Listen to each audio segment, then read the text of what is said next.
কি সমস্যা তোর কি কি এই বিয়ার কথা আর কি। হ্যাঁ এলে কোন বিয়া করবো তুই এটা তোর পয়সা নিয়ে নাই কেবল 18 বছর তাই পা দিল কেবল তো কিছুদিন যাক তুই মনে করতে চাকরি টাকরি হোক এখন চাকরি টাকরি পা লেখাপড়াটা শেষ হোক তারপর বিয়া শাদি লাগাবো। না না না বিয়া তো করবাই হবে।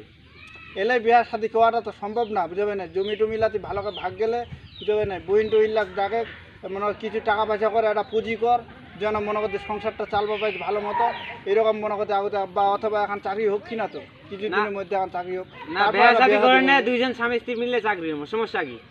বিয়া শাদি করার পর করলে তো মনে করতে মাথার সংসারে চাপ বোঝা পড়ে যাবে। চাপ তো বাড়বেই চাপ তো বাড়বেই। চাপ বাড়লে তোমার সমস্যা কিছুদিন পর বিয়া কর না আমি তো একটা বড় ভাই কৌচু তো কথাটা গুরুত্ব হয়নি মনে করিনি কিছু।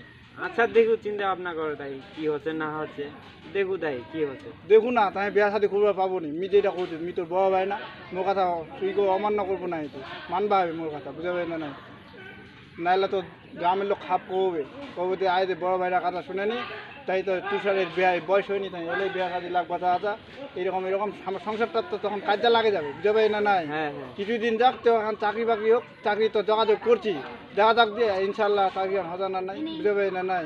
হ্যাঁ তো এইগুলো মনে রাগ গোসা হইস না কিছু মোর পর রাগে থাকিস না বুঝে পাই না নাই মনে তারপর তোর চাকরি গান হয়ে যাক চাকরি গান যদি নিয়ে তো আমি তো কিছু টাকা পয়সা দেয় না একটা দোকান ধোয়া দিন ব্যবসা করবো বুঝে পাই না নাই।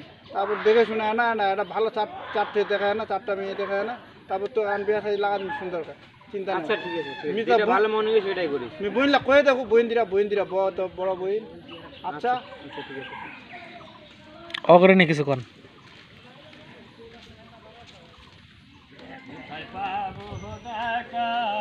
এটা চেয়ারের মধ্যে তো এই যে ভাই এই এদিকে ঢুকাতে তো পাশে দিয়া ও পাশে রাখে দে